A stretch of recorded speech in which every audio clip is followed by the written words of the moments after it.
நம்ம இன்றைக்கி என்ன பார்க்க போகிறோன்னா டிஃபன் சாம்பார். இந்த டிஃபன் சாம்பார் வந்து இட்லி, தோசை, பொங்கல் எல்லாத்துக்கும் ரொம்ப காம்பினேஷனாக இருக்கும். இது சாம்பார் ஊற்றி சாப்பிட்றப்ப இட்லியெல்லாம் எவ்வளோ சாப்பிட்றோன்னே தெரியாது. சாம்பாருக்கு நம்ம காய் எதுவுமே யூஸ் பண்ணுறதில்ல, வெறும் சாம்பார் வெங்காயம் மட்டும் யூஸ் பண்ண போகிறோம். இப்போ இந்த சாம்பார் எப்படி பண்ணலான்றதை பார்த்துடலாம். சாம்பாருக்கு தேவையான பொருட்கள் என்னென்னன்றதை பார்த்துடலாம். துவரம் பருப்பு 200 கிராம், பாசிப்பருப்பு 50 கிராம், தக்காளி 5 நம்பர், எண்ணெய் 100 ml, சின்ன வெங்காயம் 150 கிராம், புளி சிறிய எலுமிச்சை அளவு, பச்சை மிளகாய் 4 நம்பர், கடுகு 1 டீஸ்பூன், சீரகம் 1 டீஸ்பூன், வெந்தயம் 1 டீஸ்பூன், மஞ்சத்தூள் 1 டீஸ்பூன், உப்பு தேவையான அளவு, வரமிளகாய் 3, கொத்தமல்லி 1 கொத்து, கருவேப்பிலை 1 கொத்து. இந்த சாம்பாருக்கு ஒரு மேல்படி போடுவோம். அதுக்கு தேவையான பொருட்கள் என்னன்றதை பார்த்துடலாம். வெந்தயம் 1 டேபிள் ஸ்பூன், சீரகம் 1 டேபிள் ஸ்பூன், துவரம் பருப்பு 3 டேபிள் ஸ்பூன், கடலைப்பருப்பு 2 டேபிள் ஸ்பூன், மல்லி 2 டேபிள் ஸ்பூன், பெருங்காயம் 1/2 டீஸ்பூன், வரமிளகாய் 10. நம்ம இந்த டிஃபன் சாம்பாருக்கு ஒரு மேல்படி சொல்லியிருந்தோம். என்னென்ன போட்டு வறுக்கலான்றதை பார்த்துடலாம். சட்டி சூடானோடனே ஃபர்ஸ்ட் நம்ம வெந்தயம் போட்டுக்க போகிறோம். 1 டேபிள் ஸ்பூன் வெந்தயம். நம்ம இப்போ இந்த மேல் பொடி வந்து எண்ணெய் ஊற்றாமல் ட்ரையாக தான் வறுக்க போகிறோம். எண்ணெய் ஊற்றி வறுத்தோன்னா நம்ம ஸ்டோர் பண்ண முடியாது. இது லைட்டாக இப்போ வெந்தயம் வாசம் வந்தோடனே அடுத்தது 1 டேபிள் ஸ்பூன் ஜீரகம். இப்போ நம்ம இந்த மேல் பொடி வந்து ட்ரை ரோஸ்ட் தான் பண்ண போகிறோம். எண்ணெய் ஊற்றி பண்ணோன்னா அது கெட்டு போயிடும். அதனால நம்ம ட்ரையாக போட்டு பொடி பண்ண வச்சோன்னா அடுத்தடுத்தது எதுக்கு வேணால் நம்ம யூஸ் பண்ணிக்கலாம். இதை நம்ம ரோஸ்ட் பண்ணி ஒரு டப்பாவில் போட்டு வச்சுட்டோன்னா ஏர்டைட் பாக்ஸில் நல்லா 3 மாதம் வரைக்கும் நம்ம யூஸ் பண்ணிக்கலாம். இப்போ அடுத்த ஜீரகம் போட்டு லைட்டாக வாசம் வந்துச்சு. அடுத்து நம்ம எடுத்து வச்சுருக்க 3 டேபிள் ஸ்பூன் துவரம்பருப்பு போட்டுடலாம்.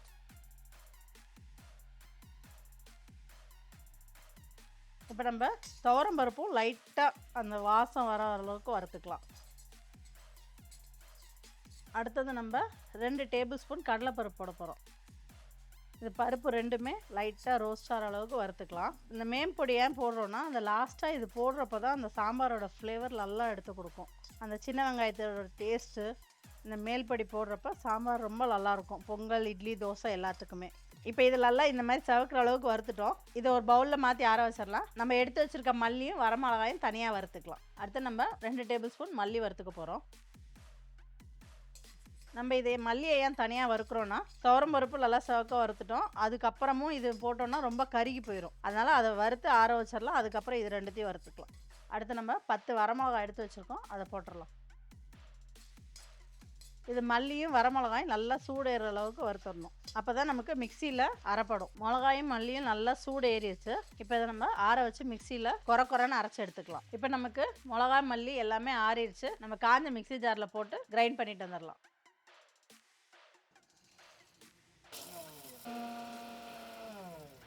இப்போ நம்ம மேல் பொடி மிக்சியில் அரைச்சிட்டு வந்துட்டோம். இந்த மாதிரி நம்ம குறைன்னு தான் அரைக்கணும். ரொம்ப ஃபைன் பொடியாக அரைச்சிடக்கூடாது. இந்த குறைப்பு போடுறப்ப தான் டேஸ்ட்டு நமக்கு நல்லாயிருக்கும். இப்போ நம்ம மேல் பொடி ரெடி பண்ணிட்டோம். இப்போ சாம்பார் எப்படி ரெடி பண்ணலான்றதை பார்த்துடலாம். இப்போ நம்ம எடுத்து வச்சுருக்க 200 கிராம் துவரம் பருப்பு போட்டுடலாம்.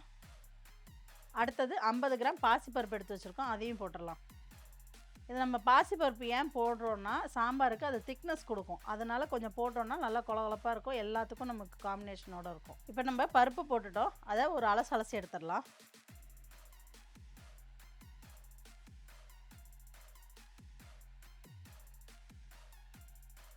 இப்போ நம்ம துவரம் பருப்பு களைஞ்சிக்கலாம். நம்ம அழுத்தி பசஞ்சோன்னா பருப்பில் இருக்க அழுக்கெல்லாம் வந்துடும். இப்போ இந்த தண்ணியை நம்ம வடிகட்டிடலாம். இப்போ நம்ம பருப்புக்கு தேவையான தண்ணி ஊற்றிடலாம். இப்போ நம்ம 1/2 டீஸ்பூன் மஞ்சள்தூள் போட்டுக்கலாம். இப்போ நம்ம 5 தக்காளி கட் பண்ணி வச்சுருக்கோம். அதில் வந்து ஒரு 2 தக்காளி அளவு நம்ம பருப்பு வேக வைக்கிறப்ப போட்டுடலாம். அப்போ அது கரைஞ்சி வரப்போ டேஸ்ட்டு நமக்கு ரொம்ப நல்லாயிருக்கும். மிச்சம் 3 தக்காளி வந்து நம்ம வதக்கிறதுக்கு போட்டுக்கலாம். அப்புறம் ஒரு 4 சின்ன வெங்காயம் போட்டுடலாம். வெங்காயம், தக்காளி ஏன் போடுறோன்னா அந்த பருப்போடு சேர்ந்து கரையிறப்ப அது ஒரு நல்ல டேஸ்ட்டு கொடுக்கும். நம்ம எண்ணெய் 1 ஸ்பூன் ஊற்றிக்கலாம். நம்ம எண்ணெய் ஏன் ஊற்றுறோன்னா நம்ம குக்கரில் பருப்பு வெளியில் பொங்கி வரும். நம்ம எண்ணெய் ஊற்றிட்டோன்னா அது வெளியில் ரொம்ப பொங்காமல் இருக்கும். அதுக்காண்டி எண்ணெய் ஊற்றுறோம். இப்போ நம்ம இதை மூடி போட்டு வச்சிடலாம். நம்ம குக்கர் எப்பயுமே சூடு ஏறி மேலே ஆவி வந்தோடனே விசில் போட்டோன்னா நமக்கு சீக்கிரம் விசில் வந்துடும். நம்ம முதல்ல விசில் போட்டோன்னா விசில் வர்றதுக்கு நமக்கு லேட் ஆகும். இப்போ நமக்கு குக்கர்லலாம் சூடு ஏறிடுச்சு. நம்ம இப்போ விசில் போட்டுடலாம். ஒரு 3 விசில் விடணும். ஹை ஃப்ளேமில் வச்சு ஒரு விசிலும், கொஞ்சம் மீடியம் ஃப்ளேமில் வச்சு ஒரு 2 விசில் விட்டோன்னா பருப்புலலாம் கரைஞ்சி வந்துடும் நமக்கு. இப்போ நமக்கு குக்கரில் 3 விசில் வந்துருச்சு. குக்கர் ஆறிடுச்சு. இப்போ பருப்பு எப்படி வந்திருக்குன்றதை பார்த்துடலாம்.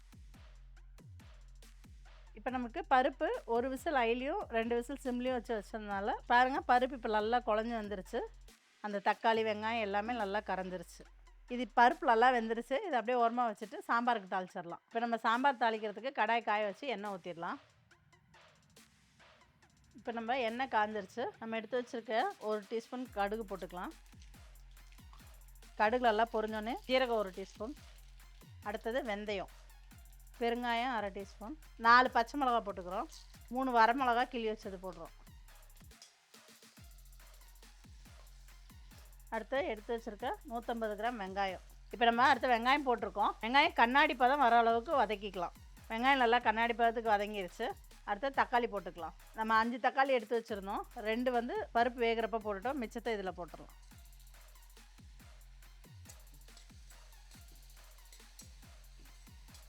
இப்போ நம்ம தக்காளி வதங்குறப்ப கொஞ்சமாக உப்பு போட்டுடலாம். ஏன்னா உப்பு போட்டோம்னா சீக்கிரம் வதங்கிடும். இப்போ தக்காளி வதங்குறதுக்கு தேவையான கொஞ்சமாக உப்பு போட்டுடலாம்.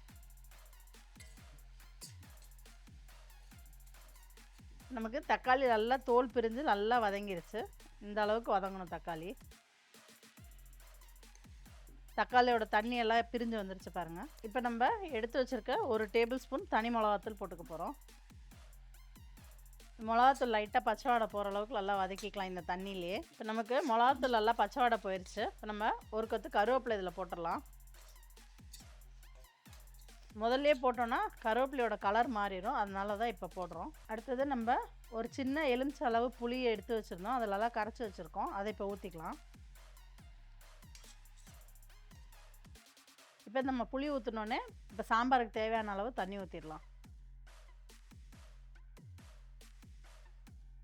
இப்போ நம்ம இது நல்லா ஒரு கொதி வந்தோடனே நம்ம பருப்பை கரைச்சி இதில் ஊற்றிடலாம். இப்போ நமக்கு நல்லா கொதி வந்துச்சு. இப்போ நம்ம பருப்பை கரைச்சி ஊற்றிடலாம்.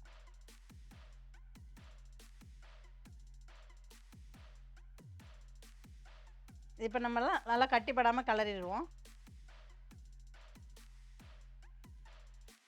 இப்போ நம்ம குக்கரில் கொஞ்சம் பருப்பு இருக்குது, அது தண்ணி ஊற்றி கரைச்சி இதில் ஊற்றிடலாம். இப்போ நம்ம பருப்பெல்லாம் நல்லா கரைச்சி விட்டுட்டோம். இது நல்லா ஒரு கொதி வந்ததுக்கப்புறம் நம்ம மேல் பொடி 2 டேபிள் ஸ்பூன் போட்டு இறக்கிற வேண்டியது தான். இப்போ நம்ம பருப்பு நல்லா கொதிச்சிருச்சு.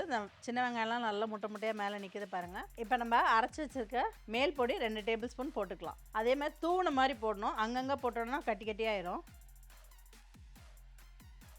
கொதிக்கிறப்ப நம்ம ஒரு இடமா போட்டோம்னா அந்த இடத்துல கட்டி ஆகிக்கும். இது இப்போ தூணு மாதிரி போட்டோம்னா அது நல்லா கொதி வந்துடும். போட்டுட்டு நம்ம லைட்டாக கலக்கி விட்டோம்னா இப்போ நமக்கு மேல் பொடி போட்டு நல்லா ஒரு கொதி வந்துருச்சு. நம்ம கொத்தமல்லி தழை போட்டுட்டு இறக்கிடலாம்.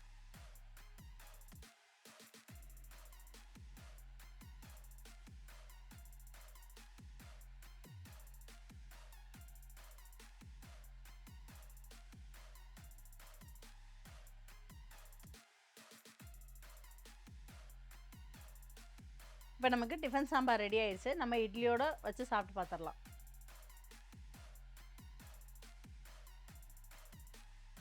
இப்போ நம்ம இந்த டிஃபன் சாம்பாரை இட்லியோட டேஸ்ட் பண்ணி பார்த்துடலாம். ரொம்ப அருமையாக இருக்குது. மெயினாக அந்த சின்ன வெங்காயம் முழுசாக நம்ம கடிச்சு சாப்பிட்றப்ப அதோட ஃப்ளேவரும் அந்த மேல்படியோட ஃப்ளேவரும் ரொம்ப அருமையாக இருக்குது. இது பொங்கல், இட்லி, தோசை, வடை இந்த மாதிரி எல்லாத்துக்குமே நம்ம போட்டு சாப்பிட்றப்ப டேஸ்ட் உங்களுக்கு ஒரு இட்லி சாப்பிட்ற இடத்துல 2 இட்லி 3 இட்லி நீங்கள் சாப்பிட்லாம். இதே மாதிரி நீங்களும் உங்கள் வீட்டில் செஞ்சு பார்த்துட்டு எப்படி இருந்துச்சுன்னு கமெண்ட் பாக்ஸில் கமெண்ட் பண்ணுங்கள். Abirami from Abi's catering, Coimbatore. நாங்கள் 500லேருந்து 10,000 பேர் வரைக்கும் வெஜ் மற்றும் நான்வெஜ் கேட்ரிங் பண்ணிகிட்டு இருக்கோம். உங்கள் வீட்டு விசேஷங்களுக்கு எங்களை தொடர்பு கொள்ள வேண்டிய எண் 8248632821. நன்றி, வணக்கம்.